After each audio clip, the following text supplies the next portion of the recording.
తెచ్చుకుంది. పాకిస్తాన్‌లో గత 40 కశ్మీర్ ఒక పాకిస్తానీ ఫ్యామిలీ కశ్మీర్‌లో 40 ఏళ్లుగా ఒక విమెన్ అనుకుంటా if I am not wrong.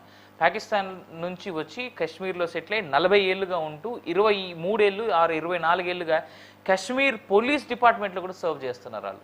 వాళ్ళకి సుప్రీంకోర్టు స్టే కూడా ఇచ్చింది. సిఆర్‌పిఎఫ్‌లో ఒకరేమో పనిచేస్తూ భారత ప్రభుత్వానికి చెప్పకుండా పాకిస్తాన్ అమ్మాయిని పెళ్లి చేసుకున్నాడు ఇంకొకరు. అసలు అది ఎంత అద్భుతమో ఆ వ్యక్తి అయితే. మరొకరేమో కాశ్మీర్లో ఏకంగా పోలీస్ డిపార్ట్మెంట్లో ఉద్యోగం. అదే నేను ఇందాక చెప్పింది. ఇంకొక అసలు ఈరోజు ఒక స్టోరీ చదివా నేను. 22 మంది విమెన్ దాదాపు 100 మంది పిల్లల్ని కన్నారు. 22 మంది విమెన్ 100 మంది పాకిస్తాన్ వాళ్ళకి కన్నటువంటి పిల్లలు. అసలు ఈ దేశంలో ఏం జరుగుతుంది? మన దేశంలో ఇటువంటి అక్రమ వలసదారులంతా దోచుకొని తింటుంటే మనం ఎక్కడికి వెళ్ళాలి, ఏమైపోవాలి? పాకిస్తానీ వ్యక్తులకి పోలీసు ఉద్యోగాలు ఇచ్చి తుపాకులు చేతికిస్తే ఎంత ప్రమాదం? ఇవన్నీ చూస్తుంటే మన దేశం ఏమైనా ధర్మసత్రమా అనే అనుమానం కూడా కలుగుతుంది. అందుకే కేంద్ర ప్రభుత్వం ఇందుకు తగిన చర్యలు తీసుకుంటుంది. ఇప్పుడిప్పుడే అందుకు కొన్ని నిర్ణయాలను ప్రకటించింది కూడా. అక్రమంగా నివసిస్తూ ఆధార్ ప్యాన్లను రుజువులుగా చూపిస్తున్న వారికి కేంద్రం చాలా పెద్ద షాకే ఇచ్చింది. Aadhaar, pan, ration, voter ID కార్డులు భారత పౌరసత్వానికి ఖచ్చితమైన రుజువులు కాదు అని కేంద్రం స్పష్టం చేసింది. జనన, నివాస ధృవీకరణ పత్రాలు మాత్రమే సిటిజన్షిప్ నిర్ధారణకు చెల్లుబాటు అవుతాయని పేర్కొంది. ఆధార్, పాన్ కేవలం వ్యక్తిగత గుర్తింపును మాత్రమే నిర్ధారిస్తాయని కూడా చెప్పింది. అనేక మంది అక్రమంగా మన దేశంలోకి వచ్చి ఆధారు, పాను, రేషను పొంది సిటిజన్షిప్ కోసం అప్లికేషన్లు చేసుకుంటున్నట్టు కూడా గుర్తించిన తర్వాత ఈ సూచనలు చేయాలని నిర్ణయించినట్టుగా తెలిపింది. ఆధారు, పాన్తో పాటు రేషన్ కార్డు పరిపాలన, సంక్షేమ అవసరాలకు పనికొస్తాయే తప్ప ఇవేవి సిటిజన్షిప్ను నిర్ధారించలేవని కూడా తేల్చి చెప్పేసింది కేంద్రం. ఇలాంటి ఐడెంటిటీ కార్డులను చూసి ఇండియన్ సిటిజన్షిప్ను ధృవీకరించలేమని చెప్పి ఈ నిర్ణయం ఇంకా తొలి అడుగేనా? ఇప్పుడు కేంద్రం తీసుకున్న ఈ నిర్ణయం ఎలా ఉపయోగపడనుంది అనేటువంటిది ఇవాళ మన చర్చలో భాగంగా మనం తీసుకుంటున్నాం. బేసిక్గా if Bharat cancels Aadhaar, PAN, driving licence, voter ID card and your ration card, ఇవేవి నీ పౌరసత్వాన్ని ప్రూవ్ చేయవు అని చెప్తూ కేవలం మీ బర్త్ సర్టిఫికేట్ మాత్రమే ఇక్కడ మీ పౌరసత్వాన్ని ప్రూవ్ చేస్తుంది, లేదా మీ రెసిడెన్షియల్ సర్టిఫికేట్ మాత్రమే ప్రూవ్ చేస్తుంది అని అంటే భారతీయుల పరిస్థితి ఏంది? Of course I want all the infiltrators, Bangladesh, Pakistani, Rohingyas వీళ్ళందరినీ భారత్ నుంచి తరిమేయాలని నాలాంటి చాలా కొన్ని వేల గొంతుకలు మొత్తుకుంటా ఉన్నాయి.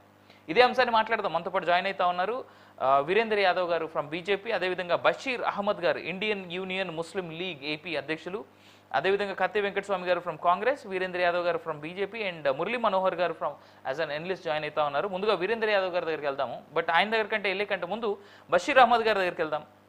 ఇండియన్ యూనియన్ ముస్లిం లీగ్ ఏపీ అధ్యక్షులు బషీర్ గారు ఏంటి కేంద్ర ప్రభుత్వం తీసుకున్నటువంటి ఈ నిర్ణయాన్ని మీరు సమర్థిస్తున్నారా?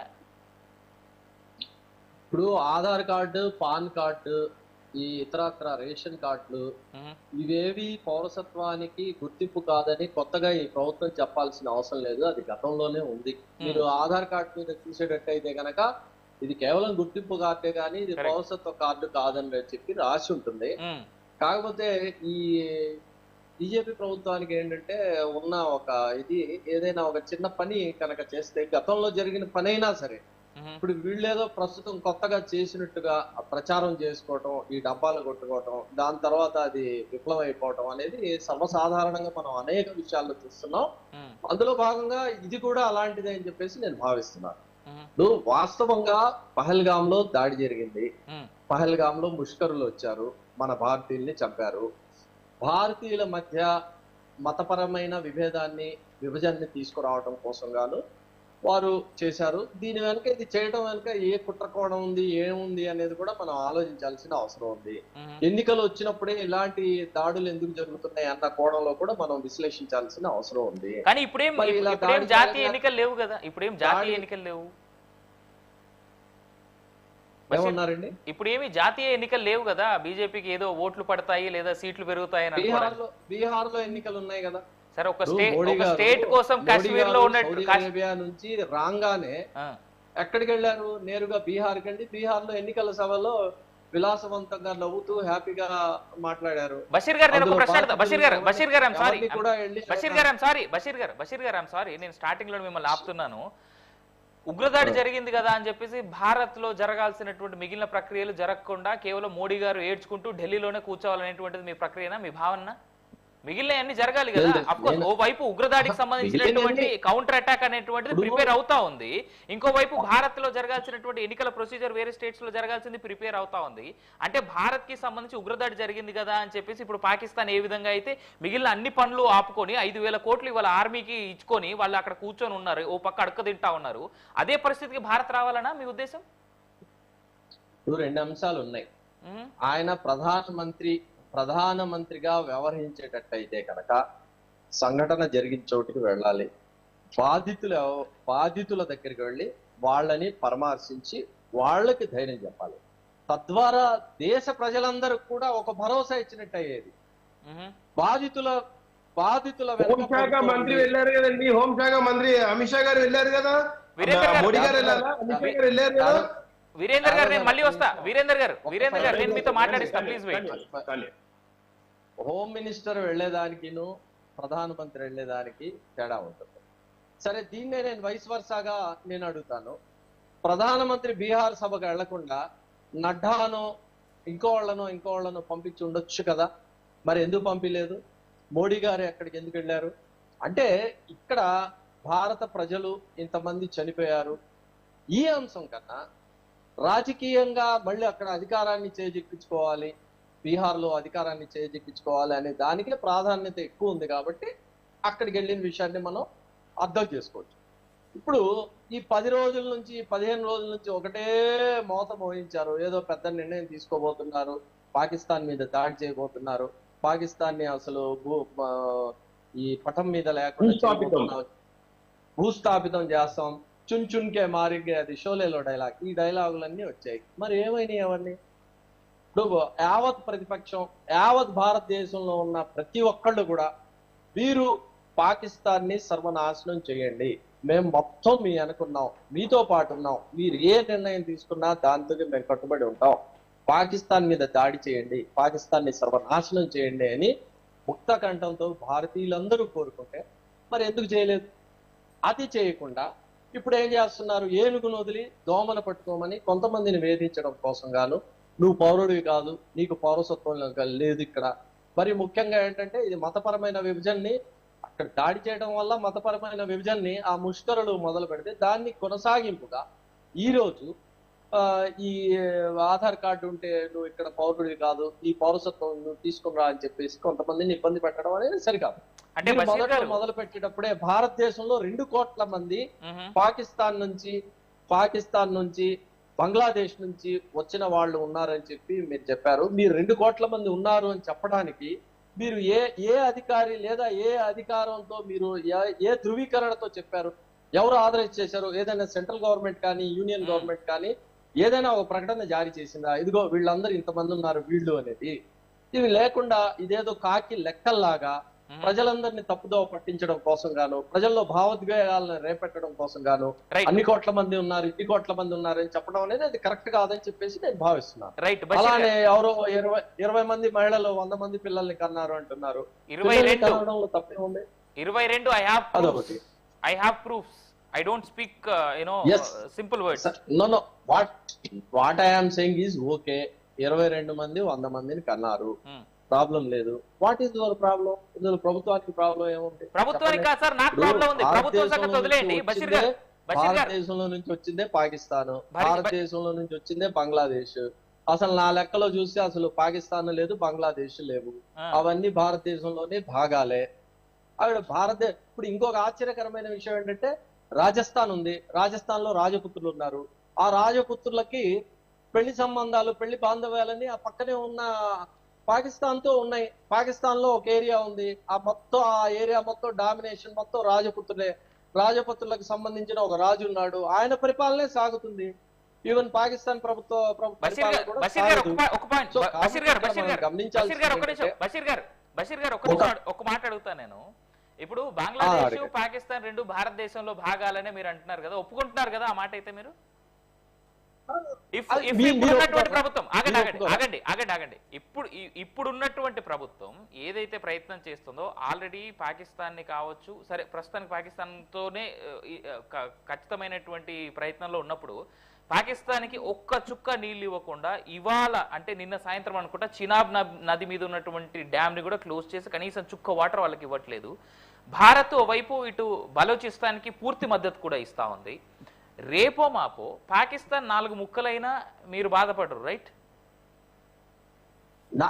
నాకేం బాధ ఉంటది? ఆ 4 ముక్కల్లో 2 ముక్కలు ఇండియాలో కలవాలని కోరుకునేవాడిని అయితే నేను, రైట్? అండ్ ఇందాక మీరు అడిగిన 22 మంది పాకిస్తానీ విమెన్ 100 మంది పిల్లల్ని కన్నటువంటి ఏరియా మొరాదాబాద్, భారత్ లో ఉన్నటువంటి మొరాదాబాద్ లో 22 మంది women, Pakistani women living long term in India 100 మంది పిల్లల్ని కన్నారు, రైట్? నేను మళ్ళీ మీ దగ్గరకు వస్తాను ఒకసారి. ఎవరి ద్వారా కన్నారు? పాకిస్తాన్ భర్తలు ఎవరు? అదే సార్ నేను చెప్పేది. అసలు నాకు విషయం చెప్పండి బషీర్ గారు, చాలా స్ట్రైట్ క్వశ్చన్. భారత్ లో ఉన్నటువంటి విమెన్ కి భారత ముస్లింలు లేరా పెళ్లిళ్ళు చేసుకోవడానికి? లేదా భారత్ లో ఉన్నటువంటి మెన్ కి భారత్ విమెన్ సరిపోరా? ఇప్పుడు ఎవరిని ఎప్పుడు పెళ్లి చేసుకుంటారు, వీళ్ళనే చేసుకోవాలనేది మనం ఎవరిని కూడా నిర్దేశించలేము. కాకపోతే ఇక్కడ గమనించాల్సిన అంశం ఏంటంటే, ఒక దేశస్థుడు ఇంకొక దేశానికి సంబంధించిన వాళ్లను పెళ్లి చేసుకోవడానికి చట్టం అంగీకరిస్తుందా లేదా అనేది ప్రధానమైన సమస్య. చట్టం వేరు, నైతికత వేరు. సో ఈ నైతిక పరంగా మీరు అడుగుతున్నారు, మన భారతదేశంలో ఉన్న చట్టం ఒక ఇండియన్ పాకిస్తానీని కానీ, అమెరికా వాళ్ళని కానీ, ఇజ్రాయెల్ వాళ్ళని కానీ పెళ్లి చేసుకోకూడదు, పెళ్లి చేసుకుంటే నిషేధిస్తాము అని చెప్పేసి ఏమన్నా చట్టం ఉందా? రైట్, నేను అక్కడికే వస్తా. భారత్ కి పాకిస్తాన్ కి ఉన్న బంధం వేరు, భారత్ కి యుఎస్ కి, భారత్ కి ఇజ్రాయెల్ కి, భారత్ కి ఇంకో దేశానికి ఉన్నటువంటి బంధం వేరు. ఇన్ఫాక్ట్ ఇవాళ భారతీయుల్లో ఎవరైనా ఆఫ్ఘనిస్తానీయులను చేసుకున్నా కానీ అప్రిషియేట్ చేసి ఉండే వాళ్ళేమో, కానీ ఇన్ఫిల్ట్రేటర్స్ గా భారత్ కు వచ్చి భారత్ లో ఉన్నటువంటి భారతీయులను చంపుతున్నటువంటి పాకిస్తానీలు చేసుకున్నందుకు ఇక్కడ అంత బాధ, రైట్? నేను మీ దగ్గరకు వస్తా. ఒకసారి నేను వీరేంద్ర యాదవ్ గారి దగ్గరికి వెళ్దాం. వీరేంద్ర గారు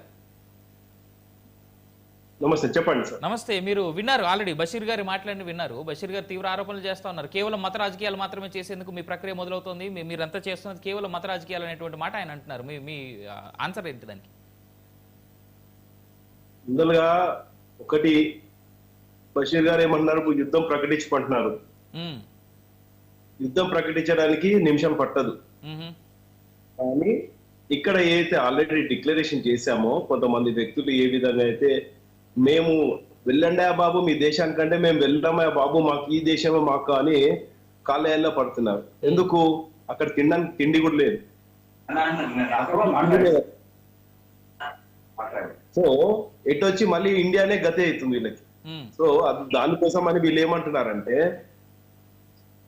जीना है मरना इंडिया में, ఎందుకంటే पाकिस्तान में गए तो खाना पीना कुछ भी नहीं रहता। और एक बात बोलना चाहता हूँ, ఏదైతే ఉందో వీళ్ళు గత కొన్ని సంవత్సరాలుగా ఇది ఒక ప్రీ ప్లాన్ అండి, ఇదంతా ఒక స్కెచ్. ఇదంతా ఈ దేశం అటు నుంచి మన దేశాల్లోకి వచ్చి చొరబడి దేశానికి చెదలు పట్టినట్టుగా ఈ విధంగా వీళ్ళు లాంగ్ టర్మ్ లో వీసాలు అయిపోయినా కూడా పోకుండా ఇవన్నీ ఎక్కడెక్కడ జరుగుతున్నాయి, అన్ని రాష్ట్రాల్లో జరగట్లేదు.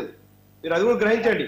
ఏదైతే సెక్యులర్ నాయకులు సెక్యులర్ స్టేట్లు అయితే ఉన్నాయో, ఏవైతే సెక్యులర్ రాజ్యాలు ఉన్నాయో, సెక్యులర్ లీడర్లు ఉన్నారో వాళ్ళందరూ ఇటువంటి వాళ్ళకి ఒక కుమ్మక్కై వీళ్ళకందరికీ ఆధార్ కార్డులు పాన్ కార్డులు ఇచ్చేస్తున్నారు, తెగ ఇచ్చేస్తున్నారు. ఇచ్చిన కేంద్రం ముందని చెప్తుంది Aadhaar card is not mandatory, Aadhaar card is not mandatory. ఎందుకంటే వీళ్ళు అనుకుంటారు ఆధార్ కార్డు చూపించేస్తే ఇక్కడ ఉండొచ్చు అని. Birth certificate or residence certificate is the most important. అది ప్రూఫ్ చేయాలనడానికి వీళ్ళకి టైం పడుతుంది. సో ఈ లోపల వీళ్ళు సుప్రీం కోర్టు పోయినా, ఏ హైకోర్టు పోయినా, ఎక్కడ పోయినా వాళ్ళ పత్రాలు ఏవైతే ఉన్నాయో తప్పకుండా చూపించాల్సిందే, లేదంటే పంపించేస్తాము. కానీ తెలంగాణ దౌర్భాగ్యం ఏంటంటే ఇంతవరకు ఒక హోమ్ మినిస్ట్రీ దీని గురించి ఒక స్టేట్మెంట్ లేదు, ఒక డిపార్ట్మెంట్ నుంచి ఒక పోలీస్ డిపార్ట్మెంట్ నుంచి దీని గురించి ఒక సర్వే లేదు, ఇంతవరకు దాని గురించి ఒక సెన్సస్ తీసి ఇంతమంది ఉన్నారు, ఈ విధంగా వీళ్ళు ఇట్లా ఉన్నారని ఇంతవరకు ప్రకటన లేదు. తెలంగాణ ప్రభుత్వం నిద్రపోతుంది. కేంద్రం నుంచి హోంశాఖ వారు ఫోన్ చేసినా కూడా ఇక్కడ మీ సంగతి ఏంటంటే ఇక్కడ ఏమి నిమ్మకు ఎత్తినట్టుగా అసలు వీళ్ళ దగ్గర నుంచి సమాధానం లేదు, సంఖ్య లేదు, ఏం ఇది లేదు. ఇంకొకటి ఇప్పుడు ఎన్నో మదర్సాలు ఉన్నాయి. ఆ మదర్సాలో లెక్క లేకుండా ఈ పిల్లలు ఎక్కడ ఎవరి పిల్లలు కూడా తెలియని పరిస్థితి ఉంది కొన్ని మదర్సాలు. మీరు ఇందాక అన్నారు 22 మంది ఏదో 100 మంది కన్నారని. అది కాదు, వేరే దేశాల నుంచి అక్కడి నుంచి ప్రెగ్నెంట్ గా వచ్చి ఇక్కడ కనేసి ఆ పిల్లల మదర్సాలకు పంపించేసి మళ్ళీ ఇక్కడ వేరే వాళ్ళతో పెళ్లి చేసుకోవటం. వీళ్ళు మదర్సాలో ఈ పిల్లలు వీళ్ళు అక్కడ పాకిస్తాన్ నుంచి వచ్చేసి బంగ్లాదేశ్ వచ్చి ఈ పిల్లలను పెంచకుండా వీళ్ళు ఏం చేశారంటే మదర్సాలో పంపించేసి మళ్ళీ వీళ్ళు ఇక్కడ ఇంకొకరితో పెళ్లి చేసుకోవడం. వాళ్ళకి మదర్సాలో అక్కడ తల్లి ఎవరో తండ్రి ఎవరో తెలియదు. చాలా మంది ఆధార్ కార్డులు ఉండేవి మదర్సాలో. 2015 నుంచి ఎటువంటి ఏమంటే మదర్సాకి ఎటువంటి సపోర్ట్ లేదు. ఇంత ముందర మదర్సాకి ఒక వాళ్ళ టీచర్స్ కి శాలరీస్ ఉంటుండే, వాళ్ళకి ఇవన్నీ ఉంటుండే. ఎప్పుడైతే మదర్సా they objected about the computer education, English education, state government education కానీ సిబిఎస్ఈ ఎడ్యుకేషన్ ఎప్పుడైతే తిరస్కరించిందో అప్పటి నుంచి వాళ్ళకి ఎటువంటి ఫండ్స్ కూడా ఇవ్వట్లేదు మదర్సా వాళ్ళకి. అనేక రకంగా ఇప్పుడు డౌట్స్ ఎక్కడ వస్తున్నాయంటే మొత్తం దేశవ్యాప్తంగా అట్లాగే అన్ని రాష్ట్రాలలో ఎన్ని మదర్సాలు ఉన్నాయనేది మనకి సంఖ్య కావాలి. రైట్. ఈ మదర్సాలో ఎంతమంది వ్యక్తులు ఉంటున్నారు, వాళ్ళకి ఎవరైతే హితబోధ చేస్తున్నారో వాళ్ళ పత్రాలు తీయాలి. రైట్, వద్దాం సార్. వీరేంద్ర యాదవ్ గారు మొదలవుతుందండి. Right right I'll come back to again. మనతో పాటు కత్తి వెంకటస్వామి గారు జాయిన్ అవుతా ఉన్నారు. వెంకటస్వామి గారు, గుడ్ ఈవినింగ్. ఇప్పుడే మన ఈ డిబేట్ జరుగుతున్నటువంటి టైంలోనే ఎంహెచ్ఏ దగ్గర నుంచి ఒక క్లియర్ స్టేట్మెంట్ కనిపిస్తా ఉంది. Conduct mock drills for civil defence అంటే are we heading for a war అంటే మేబీ అనేటువంటి మాట వినిపిస్తోంది ప్రస్తుతానికైతే. ప్రభుత్వం అఫీషియల్గా ఏంటంటే సివిలియన్స్కి మాక్ డ్రిల్స్ ప్రిపరేషన్లో చేర్చండి, మాక్ డ్రిల్స్ చేయండి అనేటువంటిది సెంట్రల్ గవర్నమెంట్ నుంచి వచ్చినటువంటి ఆర్డర్. అన్ని స్టేట్స్కి వచ్చింది. సార్ ఏంది ఇప్పుడు కాగజ్ దికానాహి పడేగా అనేటువంటి ఉద్దేశాన కేంద్ర ప్రభుత్వం చాలా సీరియస్గా చాలా సిద్ధంగా పనిచేస్తూ ఉంది. నిన్నటిదాకా హమ్ కాగజ్ నై దికాయింగే అనేటువంటి గ్యాంగ్ కూడా ఇప్పుడు చూపెట్టాల్సినటువంటి పరిస్థితికి వచ్చింది. కాంగ్రెస్ ఏమంటుంది ఇప్పుడు తెలంగాణ ప్రభుత్వం ఇవన్నిటి మీద చర్యలు తీసుకోవట్లేదు అనేటువంటి మాట బీజేపీ నుంచి ఉన్నటువంటి లీడర్ వీరేంద్ర యాదవ్ గారు చెప్తానే ఉన్నారు. ఓకే, అందరికీ నమస్కారం. ప్యానెల్లో ఉన్నటువంటి మిత్రులందరికీ నమస్కారం. కేంద్ర ప్రభుత్వం ఒక నిర్ణయం తీసుకున్నారు. ఒక ఏహ్యమైనటువంటి దాడి మన మీద జరిగింది. సభ్య సమాజము సిగ్గుతో తల ఉంచుకునేటువంటి పరిస్థితి, అసహించుకునే పరిస్థితిని పాకిస్తాన్ తీసుకొచ్చింది. ఇంకా పాకిస్తాన్ అనే దేశం ఉండకూడదు అనేటువంటి భావన ప్రతి భారతీయుల్లో ఇలా కనిపిస్తుంది. దానికి అద్దం పట్టే విధంగా ఇలా కేంద్ర ప్రభుత్వం తీసుకునే చర్యలన్నిటి కూడా పార్టీలకు అతీతంగా, మతాలకు కులాలకు అతీతంగా అందరం కూడా సపోర్ట్ చేయాల్సినటువంటి ఒక చారిత్రాత్మకమైన క్రిటికల్ కండిషన్, ఒక క్రైసిస్ కండిషన్ లో వాళ్ళకు ఒక క్రైసిస్ ఉంటే మనకు ఒక క్రైసిస్ ఉంది. మనమేంది ఇప్పుడు మనమంతా ఒక్కటని ముక్తకంఠంతో దాయాది దేశం ఇందాక దాయాది దేశం అనుకున్నాం, కానీ ఇప్పుడు అది శత్రు దేశంగా మిగిలిపోయింది. మన నుంచి విడిపోయి మన భారతీయులు అక్కడ పోయిన అనుకున్నాం, కానీ శత్రువులుగా మారినటువంటి పరిస్థితి అనుక్షణం భారత యొక్క అస్తిత్వాన్ని, భారత యొక్క స్థిరత్వాన్ని, భారత యొక్క సార్వభౌమాధికారాన్ని కోసం చేసే విధంగా పాకిస్తాను ప్రేరేపిత శక్తుల యొక్క చర్యలున్న దృష్ట్యా కేంద్రము ఏదైతే నిర్ణయం తీసుకున్నారో దాన్ని అందరం స్వాగతించి తదనుగుణంగా వ్యవహరించాల్సినటువంటి రోజు ఇది. సో ఇది దేశ సమగ్రతకు సంబంధించిన అంశం కాబట్టి పార్టీల యొక్క జెండాలు అన్ని పక్కన పెట్టి ఒకటే ఎజెండా, దట్ ఈస్ భారత్ మీద దాడి చేసిన మూకలను తుదమింపించేటువంటి ఒకటే స్లోగన్ తోటి మనం ముందుకు పోవాలి. దాంట్లో కేంద్ర ప్రభుత్వం ఏదైతే కండిషన్స్ పెడుతుందో ఆ కండిషన్స్ అన్ని కూడా ఎవరైతే విదేశీయులు వచ్చి ఇక్కడ ఉన్నారో వాళ్ళు తాత్కాలికంగా ఉన్నటువంటి వ్యక్తులందరూ కూడా వాళ్ళకి సంబంధించి లేదు ఇక్కడ భారతీయులమైన అంటే డెఫినెట్ గా దానికి భారతీయుడు అనే దానికి ప్రూఫ్ చూపించాలి కదా, తప్పనిసరిగా చూపించాలి. సో దాంట్లో పెద్ద ఎవరికి అభ్యంతరం ఉండాల్సిన అక్కర్లేదు. కొద్దిమంది ప్రతిసారి ఎట్లుంటది అంటే సార్, ఊరంతా ఒక దారి అయితే ఊరభిష్కది ఒక దారి ఉంటుంది. అది మనకున్నటువంటి సామెతనే. ఇంత పెద్ద భారతీయ సమాజంలో ఒకరిద్దరు కొంత అట్లా మాట్లాడుండొచ్చు, ఒకటి రెండు పార్టీలో లేకపోతే ఒకటి రెండు సంస్థలో అట్లా మాట్లాడినంత మాత్రం it makes no difference. Definitely కేంద్ర ప్రభుత్వం ఏదైతే కండిషన్స్ పెడుతుందో అది దేశ సమగ్రత దృష్టి పెడుతుంది అనేటువంటి సద్భావనతోటి అందరూ వ్యవహరించాల్సినటువంటి అవసరం ఉందని నేను భావిస్తాను. మా పార్టీకి కానీ ఇంకా మిగతా వాళ్ళకి కానీ, మా పార్టీకి మాకు గాను కేంద్ర ప్రభుత్వం తీసుకున్న చర్యల విషయంలో మాకు ఏమింది అభ్యంతరాలు లేవు. మా all India president Manya Kharge గారు చాలా స్పష్టంగా చెప్పింటూ ఇది రాజకీయాలు చేసేటువంటి సమయం కాదు, దేశమంతా ఒక్కడిగా నిలవాల్సినటువంటి, దేశమే ప్రధానం, మన పార్టీలు మనం ప్రధానం కాదు, దేశం ప్రధానం అనేది రాహుల్ గాంధీ గారు చెప్పినారు, ఖర్గే గారు చెప్పినారు, మాలాంటి వాళ్ళని చిన్న వాళ్ళని చెప్పినాం, పెద్ద వాళ్ళని చెప్పినాం. కాబట్టి దీంట్లో శశభిషలు ఏం లేవు. దీంట్లో పెద్ద అంటే ఎవరెవరో అంటున్నారని ఆరోపణలు చేసుకుంటూ కాలం గడిపేటువంటి సమయం అయితే కాదని నేను భావిస్తున్నాను. రైట్. నేను ఒకసారి మురళీ మనోహర్ గారి దగ్గరికి వెళ్తా. మనోహర్ గారు, గుడ్ ఈవినింగ్. మనోహర్ గారు, విన్నారు, అన్ని పార్టీల మాటలు విన్నారు, అదే విధంగా నేను మాట్లాడింది విన్నారు, అన్ని విన్నారు. సో దీన్ని ఎట్లా చూడాలి మనం? చాలా మంచిది. అందరూ కూడా ఒక కన్సెన్సస్ కనపడుతుంది అన్ని పార్టీల్లో కూడా. మనం ఒక్కటిగా ఉండాలి, జాతిగా మనం ఒక్కటిగా ఉండాలి. పాకిస్తాన్ తో ఒక రకమైన ఏమంటాం విసుగు వచ్చేసింది మనకు.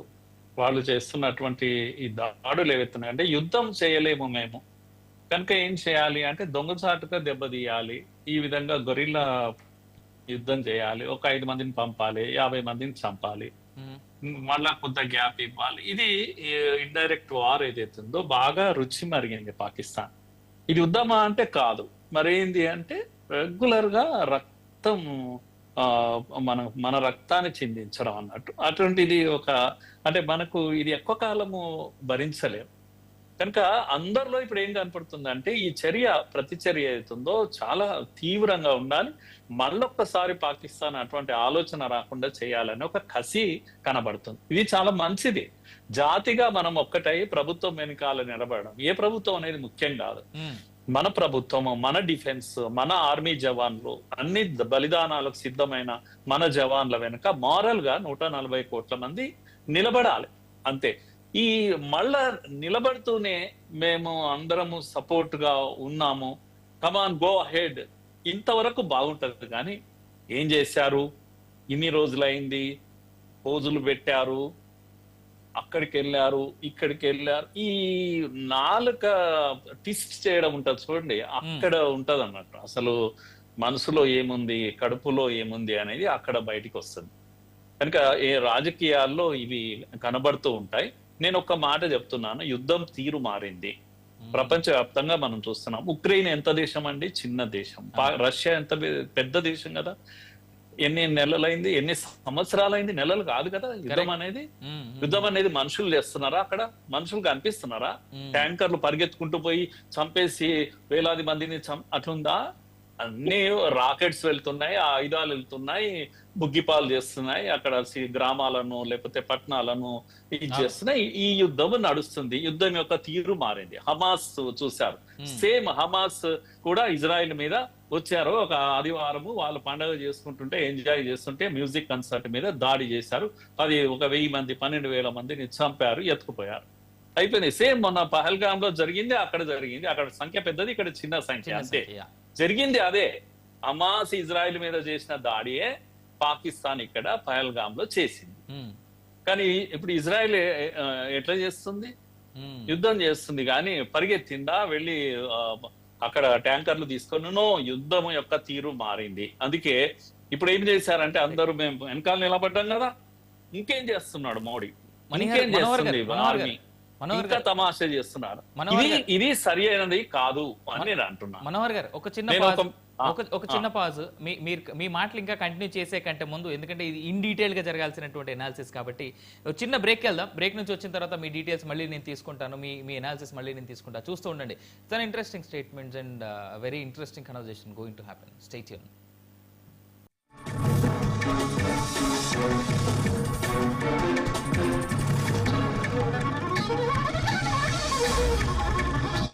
Master Minds, the pride of India. Inter, MPC, BiPC, MEC, CEC చదివిన విద్యార్థులకు సీఏ మరియు సిఎంఏ ఫౌండేషన్ కొరకు నూతన బ్యాచ్లు ప్రారంభం. మన VVIT university, absolute discipline, absolute education. MPC BiPC విద్యార్థులకు ఒక వరం CA కోర్సులు. CA చదివే విద్యార్థుల్లో 40% మంది ఎంపీసీ బైపీసీ విద్యార్థులే. Master Minds. మన VVIT university. Absolute discipline, absolute education. Master Minds, the pride of India. గత 6 సంవత్సరాలలో CA ఫలితాలలో 12 ఆల్ ఇండియా ఫస్ట్ ర్యాంకులు. Master Minds, the pride of India. మన VVIT university. Absolute discipline, absolute education. Inter MEC చదివే విద్యార్థులకు సుమారుగా 1000 గంటలు CA ఫౌండేషన్ బోధిస్తున్న విద్యా సంస్థ. ఇతర విద్యా సంస్థల్లో చదివే విద్యార్థులను అడిగిన తరువాతే మాస్టర్ మైండ్స్ లో చేరండి. మన VVIT university. Absolute discipline, absolute education. Master Minds, the pride of India.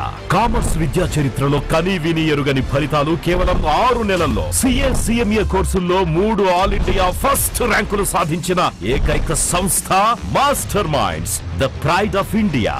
మన VVIT university. Absolute discipline, absolute education. Intermediate CEC విద్యార్థులకు CEC తో పాటు CMA ఫౌండేషన్ బోధించే విద్యా సంస్థ మాస్టర్ మైండ్స్. సుమారు 600 గంటల పాటు CMA ఫౌండేషన్ బోధన. Master Minds. మన VVIT university. Absolute discipline, absolute education. Inter MEC చదివే విద్యార్థులకు సుమారుగా 1000 గంటలు CA ఫౌండేషన్ బోధిస్తున్న విద్యా సంస్థ. ఇతర విద్యా సంస్థల్లో చదివే విద్యార్థులను అడిగిన తరువాతే మాస్టర్ మైండ్స్ లో చేరండి. మన VVIT university. Absolute discipline, absolute education. Master Minds, the pride of India.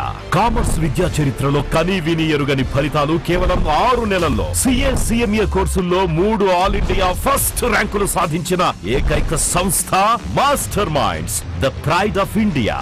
మన VVIT university. Absolute discipline, absolute education. Master Minds, the pride of India. Inter MPC BiPC MEC CEC చదివిన విద్యార్థులకు CA మరియు CMA foundation కొరకు నూతన బ్యాచ్లు ప్రారంభం. మన VVIT university. Absolute discipline, absolute education. Intermediate CEC విద్యార్థులకు CEC తో పాటు CMA ఫౌండేషన్ బోధించే విద్యా సంస్థ మాస్టర్ మైండ్స్. సుమారు 600 గంటల పాటు CMA ఫౌండేషన్ బోధన. Master Minds. మన VVIT university. Absolute discipline, absolute education. అప్పుడు ఇప్పుడు ఎప్పుడు ఆంధ్ర హాస్పిటల్స్, మన హాస్పిటల్స్. అప్పుడు ఇప్పుడు ఎప్పుడు ఆంధ్ర హాస్పిటల్స్, మన హాస్పిటల్స్. నన్ను కోసినా కూడా 18,500 కోట్ల రూపాయల కంటే ఎక్కువ ఆదాయం లేదు. ఏం చేస్తారా నన్ను చెప్పురు ఉద్యోగ సంఘాల నాయకులను అడుగుతున్నా. ఏం చేస్తారు? నన్ను కోసుకుంటే తింటారా? వండుకొని తింటారా? ఏం చేస్తారు?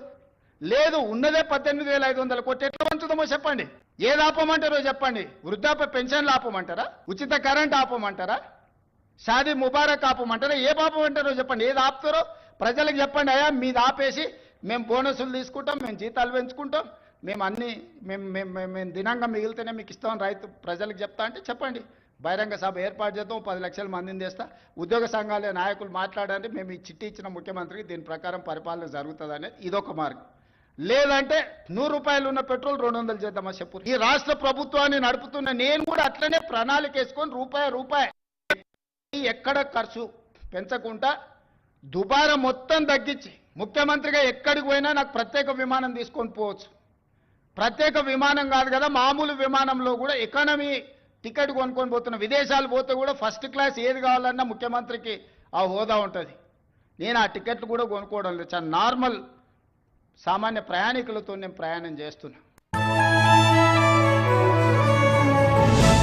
అప్పుడు ఇప్పుడు ఎప్పుడు ఆంధ్ర హాస్పిటల్స్, మన హాస్పిటల్స్. అప్పుడు ఇప్పుడు ఎప్పుడు ఆంధ్ర హాస్పిటల్స్, మన హాస్పిటల్స్. నన్ను కోసినా కూడా 18,500 కోట్ల రూపాయల కంటే ఎక్కువ ఆదాయం లేదు.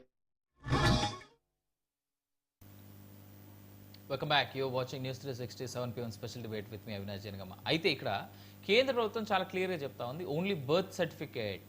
అయితే ఇక్కడ ఎందుకు ఇంత మాట మాట్లాడాల్సి వచ్చింది? ఈరోజు ఉదయం పూట నాకు తెలిసి వెస్ట్ బెంగాల్లో ఒక ఇంటి దగ్గర పోలీస్ ఆఫీసర్ ఒక సర్చ్ చేస్తున్నాడు. సెర్చ్ చేస్తుంటే ఓ ఇంటి బయట తాళం వేసింది, ఇంటి లోపల 14 మంది ముస్లిమ్స్ ఉన్నారు. అందరూ ఇన్ఫిల్ట్రేటర్సే.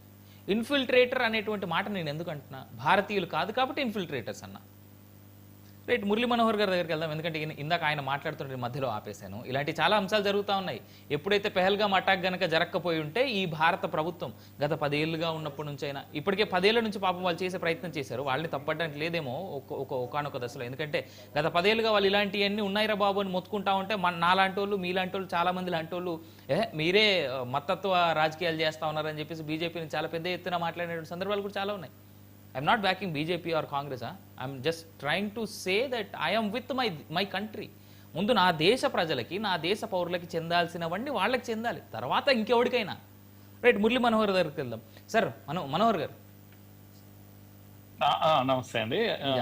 మీరు చెప్పిన ఇష్యూ ఇప్పుడు ఏమైందంటే, ఒక్కసారి షార్ట్ టర్మ్ వీసాస్ అన్ని రద్దు అయ్యేసరికి ఒక యుద్ధ వాతావరణం ఏర్పడ్డది. నేను ఇంతకుముందు చెప్తూ ఆపేసాను. ఏంటంటే యుద్ధం యొక్క తీరు మారింది కనుక ఇప్పుడు మనం అందరము దేశ ప్రజలంతా ప్రభుత్వం వెనకాల నిలబడ్డారు. వెంటనే రేపు వెళ్ళి రాకెట్లు కురిపించాలి, ట్యాంకర్లు వెళ్ళాలి, పాకిస్తాన్ ఒక 4 రోజులు ఖతం చేయాలి. ఇది కాదు, అసలు అట్లా జరిగేది కాదు. ఇంకోటి, యుద్ధం ప్రారంభమైంది. మనం అనుకుంటున్నాం ప్రారంభం కాలేదు, ఇంత పొడు అంత పొడు చెప్పారు, ఇటువంటి డైలాగ్స్ అన్ని వస్తున్నాయి. చాలా దుర్మార్గంగా మాట్లాడుతున్నారు కొందరు. ఒక ఆయన ఎవరో నాకు తెలియదు, పార్టీ కూడా నాకు తెలియదు, కానీ ఆ రెఫేల్ ను మోడల్ ను చూయించి దానికి ఓ నిమ్మకాయ మిర్చి బట్టి నమ్మకాలు రఫేల్ పూజలు చేస్తున్నారు. ఇటువంటి పిచ్చి మాటలని మాట్లాడుతున్నారు. పేరుకేమో ప్రభుత్వం వెనకాల నిలబడ్డాం, అయిపోయింది దాంతో. ఇప్పుడు ఏంటంటే ఇక మేకింగ్ ఫన్ ఆఫ్ ఇట్ అన్నట్టు ప్రతి దానే. అయితే మారుతున్న పరిస్థితుల్లో యుద్ధం తీరు మారింది. ఆల్రెడీ వాటర్ వార్ స్టార్ట్ అయింది, నీళ్ల యుద్ధం మొదలైంది, ఆర్థిక యుద్ధం మొదలైంది, రకరకాల తర్వాత ఒక సైకలాజికల్ వార్ ఒకటి మొదలైంది. రఫేల్ గిఫేల్ లాంటి ప్రదర్శనలు ఇవన్నీ కూడా, యుద్ధ నౌకలు వెళ్ళడం, ఇదంతా కూడా ఒక రకమైన ఏమంటాము సైకలాజికల్ వార్. ఇది పాకిస్తాన్ పైన జరుగుతుంది. దీని ఓపికతో చూడాలి, మనం ఓపికతో చూడాలి, ఏం జరుగుతుంది చూడాలి. అంతేగాని మేకింగ్ ఫన్ ఆఫ్ ఇట్, దానిపైన జోకులు వేయడము, ఇది దుర్మార్గం. అది అట్లా పక్కకు పెడితే ఇంకోటి దేశంలో జరుగుతున్న, మీరు అడిగిన ప్రశ్న ఒకటి ఉంది, ఏంటి అంటే ఈ అదేంటి ఆధార్ తర్వాత పాన్ కార్డు, రేషన్ కార్డు ఇవి చెల్లవు. ఒక్కటి కేవలము birth certificate and residential certificate, అంటే అవి చెల్లవని కాదు, వాటితోనే సరిపోదు. ఎందుకంటే మీ పుట్టుక ఎక్కడ పెరిగారు, జన్మ స్థలం ఎక్కడిది, ఇది ప్రూవ్ చేసుకునే అవసరం ఉంది. కనుక వీసాలు షార్ట్ టర్మ్ వీసాలతో వచ్చారు, ఇక్కడే ఉండిపోయారు, చాలా మంది ఉండిపోయారు. ఇది ఇప్పుడు ఏమైందంటే ఒక మాటలో మీకు అర్థం చేస్తాను ఏంటంటే, తీగ లాగితే డొంక కదిలింది అని ఒక సామెత ఉంటది. కరెక్ట్. ఇప్పుడు ఏమైతున్నాయంటే చాలా కేసులు బయటకు వస్తున్నాయి. మీరు వాగా గేట్ దగ్గర పాపం కొన్నేమో పాపం అమాయకులు దీంట్లో ఇబ్బంది పడుతున్నారు, కొందరేమో దుర్మార్గం ఎట్లా చేస్తున్నారు అనే విషయాలు కూడా బయటికి వస్తున్నాయి. ఇప్పుడు మనము యాజ్ ఎ నేషన్, ఒక జాతిగా మనం ఒక్కటిగా నిలబడి అన్ని చూడాలి. అట్లాగే ఇప్పుడు నేను ఒక మాట చెప్తానండి. మీరు 15th ఆగస్ట్ 1947 నేను కరాచీలో ఉన్నా. నేను భారతీయుణ్ణి. కరాచీలో పడుకున్నా, మా ఇల్లు ఉంది, నేను పడుకున్నా. తెల్లారే వరకు ఆడ బోర్డు తెచ్చి పెట్టారు, ఇది పాకిస్తాన్ అని. నా తప్పేముంచి చెప్పు, నేను ఇండియన్. ఇప్పుడు మీరేమంటున్నారు, నన్ను పాకిస్తానీ అని అంటున్నారు. దేశం విభజన జరిగింది కనుక ఇందులో ఏమైతుందంటే అందరము భారతీయులుగానే ఉంటుంది, కానీ కొన్ని కారణాలతో పొలిటికల్ రీజన్స్ తో విడిపోయింది దేశం. దీంట్లో పౌరసత్వం సమస్యలు మనకు ఉంటాయి తప్పకుండా. ఈ టైంలో అనేకమైన కేసులు బయటకు వస్తున్నాయి. దీంట్లో మీరు చెప్పినటువంటి 22 మహిళలు, ఆ మహిళలు, ఇవన్నీ కూడా వస్తాయి. అలాగే బాధితులు కూడా వింటూ ఉన్నాము. మన ధర్మవరంలో ఒక మహిళ ఏడుస్తూ ఉంది, ఎప్పుడో కోవిడ్ టైంలో పోయింది, కార్గిల్ యుద్ధంలో పోయింది, రాలేకపోయింది, కొడుకులు 2 ఉన్నారు, ఇక్కడ ఉన్నారు. ఇవన్నీ కేసులు చాలా వస్తున్నాయి. There are good and bad cases, both cases.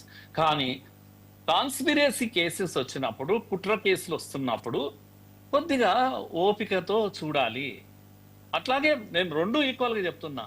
బాధితులను ఎంత ఓపికతో పట్టించుకోవాలనో వాళ్ళకు లాంగ్ టర్మ్ వీసా ఇచ్చి ఇక్కడ ఉంచుకోవాల్సిన అవసరం ఉంటే ఉంచుకోవాలి. కానీ అట్ ది సేమ్ టైం కుట్రపూరితంగా ఉండే కేసులో ఉన్నప్పుడు అంతే మనోధైర్యం ఉండాలి. ఇది దుర్మార్గము, కుట్ర జరుగుతుంది ఈ దేశం మీద, చాలు కుట్ర జరిగింది, పాకిస్తాన్ విడిపోయింది, ఇంకా జరగాల అని అడిగేంత దమ్ము అందరికీ ఉండాలి. కరెక్ట్. అందుకే ఇప్పుడు మనం గుర్తుపెట్టుకోవాల్సింది ఆ మునీర్, ఎవరు జనరల్ మునీర్ మాట్లాడే మాటలు చాలా ఇంపార్టెంట్. వాడు ఒక మాట చెప్పాడు, యుద్ధానికి ముందే కరెక్ట్ గా చెప్పాడు. ఏమన్నాడు? ఇది ఎప్పటికీ కుదరదు, మనం వీఆర్ స్పెషల్, మనం హిందువులతో కలిసి జీవించలేము, అందుకే మనం విడిపోయిన మన పూర్వీకులు అందుకే 2 జాతుల సిద్ధాంతం, ద్విజాతి సిద్ధాంతం ఇది తీసుకొచ్చేది. ఇప్పుడు మనం భారతీయులం కదా, మనం అందరము, మనం ఒక జాతి అక్కడ పోయింది కదా, ఒక జాతిగా ఇప్పుడు మనం ఉన్నామా? ఇది నా ప్రశ్న. వాడు క్లియర్ గా చెప్పాడు జనరల్ మునీర్, ద్విజాతి సిద్ధాంతము కనుక మేము దేశాన్ని తీసుకున్నాము, మేము మీతో కలిసి ఉండలేము, వెళ్ళారు కదా. ఇప్పుడు ఈ దేశంలో ఉన్న వాళ్ళమందరము 1 నేషన్ 1 పీపుల్ 1 కంట్రీ గా ఉంటున్నామా? అందరం క్లియర్ కట్ గా ఉండాలి ఈ విషయంలో. ఇప్పటికీ మెదడులో ఇంకొక జాతిది అనేది పోవాలి, నిర్మూలించాలి, ఎక్కడన్నా ఉంటే కూడా నిర్మూలించాలి. ఇది నేను అంటున్నటువంటి విషయం. రైట్. కనుక అనేకమైన అనుమానాలు మనం క్రియేట్ చేసే అవకాశం ఉంటుంది. వీటి నుంచి మనం బయటపడే ఆలోచన మనం చేయాలి చదువుకున్న వాళ్ళుగా. రైట్ మనోహర్ గారు, I will come back to again. నేను ఒకసారి వెంకటస్వామి గారి దగ్గరికి వెళ్తా. వెంకటస్వామి గారు, ఇందాక మనోహర్ గారు మాట్లాడుతూ ఆ రఫాల్కి ఏదైతే ప్లాస్టిక్ బొమ్మ ఉందో, రఫాల్కి నిమ్మకాయలు తర్వాత మిర్చీలు కట్టినటువంటి వ్యక్తి Congress leader who stood from Kashi against to Narendra Modi గారు, ఇఫ్ ఐఎమ్ నాట్ రాంగ్. ఆ వ్యక్తే రఫాల్ ఇంకా ఇన్ని రోజులైందా, ఏం యుద్ధం చేయట్లేదు ఏంది అనేటువంటి యాంగిల్లో అతను రఫాల్ యుద్ధ విమానాలు ఉన్నాయి, మనం ఎందుకు ఇంకేం చేయట్లేదు అనేటువంటి యాంగిల్లో ఎద్దేవా చేస్తూ సైనికులకు ఉన్నటువంటి మోరల్ స్ట్రెంగ్త్ని తగ్గించే విధంగా యాక్ట్ చేశాడు. అయితే ఇక్కడ నేను ఒక అంశం గుర్తు చేస్తాను. 1971 వార్ కాంగ్రెస్ హయాంలో జరిగింది కదా. భారత్ మీద దాడి జరిగిన 11 లేదా 12 రోజుల తర్వాత ఇందిరాగాంధీ గారు యుద్ధానికి ముందుకెళ్లారు. మనం ఆ 10 రోజులు కూడా వెయిట్ చేయకపోతే ఎలా? ఇప్పుడు ఆల్రెడీ పహల్గామ్లో దాడి జరిగిన 4వ రోజు 5వ రోజు ఆల్రెడీ భారత్ యుద్ధం ప్రకటించింది. 1 నీళ్లతో, 2 ఎయిర్ ట్రాఫిక్ని కట్ చేసి, 3 పాకిస్తాన్కి వస్తున్నటువంటి వేరే దేశాల నుంచి వస్తున్నటువంటి ఫినాన్షియల్ సపోర్ట్ని కట్ చేసి, ఇక 4వ విషయం ఏంటంటే పాకిస్తాన్కి ఏ దేశాలైతే సపోర్ట్గా నిలబడాలని ప్రయత్నిస్తున్నాయో ఆ దేశాలన్నింటిలో వెన్ను వణుకుయేలాగా మళ్ళీ కొత్తగా 23 రఫాల్ యుద్ధ విమానాలు, రెడీగా ఉన్నటువంటి రఫాల్ యుద్ధ విమానాలను తీసుకొస్తానికి ఫ్రాన్స్ దగ్గర నుంచి అగ్రిమెంట్. ఇన్ని జరుగుతూ ఉంటాయి. ఓవైపు యుఎస్ ప్రెసిడెంట్ చెప్పాడు భారత్కి మేము సపోర్ట్ అని, రష్యన్ ప్రెసిడెంట్ చెప్పాడు భారత్కి మేము సపోర్ట్ అని, ఇజ్రాయెల్ ప్రెసిడెంట్ చెప్పాడు భారత్కి మేము సపోర్ట్ అని. చాలా దేశాలు ఉన్నాయి in fact, except Canada, Turkey kind of దేశాలు తప్ప. సో ఇలా భారత సైనికుల యొక్క మనోధైర్యాన్ని తగ్గించేలాగా కాంగ్రెస్ నేతలు చేస్తున్నటువంటి ఈ తీరుని ఎట్లా చూడాలి? ఫస్ట్ ఆఫ్ ఆల్ కాంగ్రెస్ అధిష్టానం ఏం మాట్లాడింది, కాంగ్రెస్ అగ్రనాయకత్వం ఏం మాట్లాడింది అనేది దృష్టిలో పెట్టుకొని మాట్లాడాను. ఇప్పుడు మనకు చాలా స్వేచ్ఛ ఉందండి. ఆ స్వేచ్ఛలో ఎవడో వాట్సాప్ యూనివర్సిటీలో ఉన్నవాడు, ఎవడో అవగాహన రాహిత్యంతో ఉన్నవాడు, వెకిలి చేసేటోడు ప్రతి పార్టీలో ఉంటాడు. మా పార్టీలో ఉంటాడు, బీజేపీలో ఉంటాడు, ఇంకొక పార్టీలో ఉంటాడు, న్యూట్రల్ గా కూడా ఉంటాడు. సో కాబట్టి వాళ్ళ ఇండివిజువల్స్ వెకిలి చేష్టలను పార్టీకి అంటగట్టడం కానీ, లేకపోతే వాడేదో అది పెట్టినంత మాత్రాన మన సైన్యము యొక్క మనోధైర్యము దెబ్బతింటదని మనం అనుకోవడము, మనం కొద్దిగా వీక్ గా ఆలోచిస్తున్నామేమో అనే నా ఉద్దేశం. వాడిని కట్టడి చేయడంలో డెఫినెట్ గా మా పార్టీ నుంచి మా పార్టీకి సంబంధించిన అయితే డెఫినెట్ గా we will take the action against him. ఏ చర్యను కానీ భారతీయ సమగ్రతకు సంబంధించినటువంటి అగెనెస్ట్ గా వాడు ఎంత పెద్దవాడు మా పార్టీలో ఉండి మాట్లాడినా కూడా we will act against those people and with the integrity towards the Indian nation and Indian integrity. దాంట్లో ఎవరు దాని మీద చర్చ అక్కర్లేదు, శశభిషలు అక్కర్లేదు, దాని మీద ఊహాగానాలు కూడా అక్కర్లేదు. నేనేమంటున్నంటే చాలా వెకిలిగా, చాలా డైవర్టెడ్ గా మాట్లాడతారండి. చాలా సందర్భాలుగా మనం చూసినాం. ఒక కార్యం జరుగుతూ ఉంటే దాని మీద అవాకులు నేను దగ్గర ఉండి నిన్ను నా స్వానుభవం చెప్తుంటా సార్, చెప్తున్నాను. ఇంట్లో ఇంట్లోకి సంబంధించిన ఒక వ్యక్తి చనిపోయి ఉన్న సందర్భం కూడా బయట కూర్చొని జోకులు వేసుకునేటువంటి దౌర్భాగ్యులు కొంతమంది ఉంటారు. మరి అట్లాంటి వాళ్ళని మనం లెక్కలోకి తీసుకుంటే ఎట్లా సార్? సో కాబట్టి that is not the criteria. And what is the Indian national Congress head Kharge గారు ఏం మాట్లాడిండు, రాహుల్ గారు ఏం మాట్లాడిండు, మా పార్టీ పక్షాన మేము ఇస్తున్న స్టేట్మెంట్, మేము చేస్తున్నటువంటి పని, ప్రతి చోట మేము మా పార్టీగా మేము వెన్నుదన్నుగా నిలబడుతున్నటువంటి తీరును దీన్ని మాత్రమే మనం పరిగణలోకి తీసుకున్నాం. ఎక్కడెక్కడైనా చిన్న చిన్న డీవియేషన్స్ అది అన్ని పార్టీల నుంచి అన్ని వర్గాల నుంచి అక్కడక్కడ వస్తే నేను ముందే చెప్పాను, కొంతమంది డీవియేట్ అయితే ఊరంతా ఒక దారి అయితే ఊరబిష్కో దారి అని తెలంగాణలో ఒక సామెత ఉన్నది. అట్లాగే కొంతమంది ఊరబిష్కల్లాగా వ్యవహరించిన వాళ్ళను మనం పరిగణలోకి తీసుకొని దాన్ని ఇంత పెద్ద భారతీయ సైన్యానికి సంబంధించిన ఇది మనోధైర్యానికి సంబంధించి దాంతో ముడిపెట్టడము మనల్ని మనము అవమానపరుచుకోవడం అవుతుంది. వాళ్ళకు అత్యంత ఎక్కువ ఇంపార్టెన్స్ ఇచ్చడం అవుతుంది. And don't give the due importance to that buggers and అంటే అంటే మన అది భారత వ్యతిరేకులు అనుకోండి, లేకపోతే వాళ్ళ మనస్తత్వమే ఒక నేను విన్నాను చాలా సార్లు, తల్లి గర్భం నుంచి పుడుతున్నప్పుడే ఎదురుకాళ్ళలో పుడతాడట ఒక్కొక్కడు, అంటే తల్లినే ఇబ్బంది పెడతాడు పుట్టేటప్పుడు. అట్లాంటి వాళ్ళు దేశాన్ని ఇబ్బంది పెట్టేటోళ్ళు, దేశం యొక్క మనోభావాలను దెబ్బతీసేటోళ్ళు అక్కడక్కడ ఉంటారు. వాళ్ళను మనము ఎరాడికేట్ చేయాలి, వాళ్ళని ఇగ్నోర్ చేయాలనేది నా ఉద్దేశం. దాన్ని పార్టీకి కానీ మన ఒక వ్యవస్థకు కానీ లేకపోతే దేశ సమగ్రత్వాన్ని దాన్ని ముడిపెట్టకూడదు అనేది నా ఉద్దేశం. Right sir, true true true. నేను ఒకసారి బషీర్ గారి దగ్గరికి వెళ్తా. సార్ వీరేంద్ర గారు, నేను మళ్ళీ మీ దగ్గరికి వస్తా. ఈ బషీర్ గారి సమాధానం తర్వాత మీరు మళ్ళీ మీ దగ్గరికి వస్తాను నేను. బషీర్ గారు, నాది ఒక స్ట్రైట్ క్వశ్చన్. భారత్లో చాలామంది ముస్లిం యువత గాజా మీద అటాక్ జరిగినప్పుడు ఇజ్రాయెల్ చేసినటువంటి దాడికి గాను ఆల్ ఐజ్ ఆన్ గాజా అని చెప్పేసి లేదా ఆల్ ఐజ్ ఆన్ పాలస్తీన్ అని చెప్పేసి జెండాలు పట్టుకొని ధర్నాలు చేశారు, రోడ్ల మీదకి వచ్చి వాళ్ళ సంఘీభావాలు